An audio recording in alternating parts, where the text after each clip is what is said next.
When I was a young man, growing up in New York City, I refused to pledge allegiance to the flag.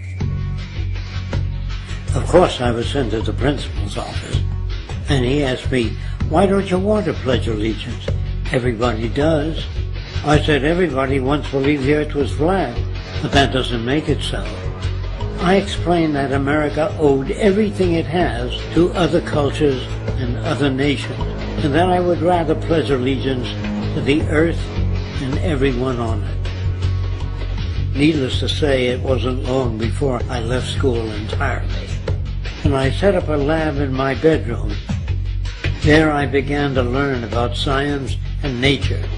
I realized then that the universe is governed by laws, and that the human being, along with society itself, was not exempt from these laws.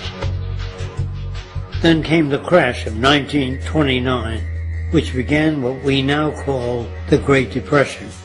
I found it difficult to understand why millions were out of work, homeless, starving, while all the factories were sitting there. The resources were unchanged. It was then that I realized that the rules of the economic game were inherently invalid. Shortly after came World War II, where various nations took turns systematically destroying each other. I later calculated that all the destruction and wasted resources spent on that war could have easily provided for every human need on the planet. Since that time, I have watched humanity set the stage for its own extinction.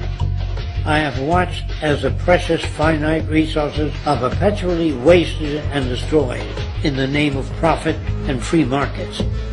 I have watched the social values of society be reduced into a base artificiality of materialism and mindless consumption. And I have watched as the monetary powers control the political structure of supposedly free societies. I'm 94 years old now, and I'm afraid my disposition is the same as it was 75 years ago. This shit's got to go.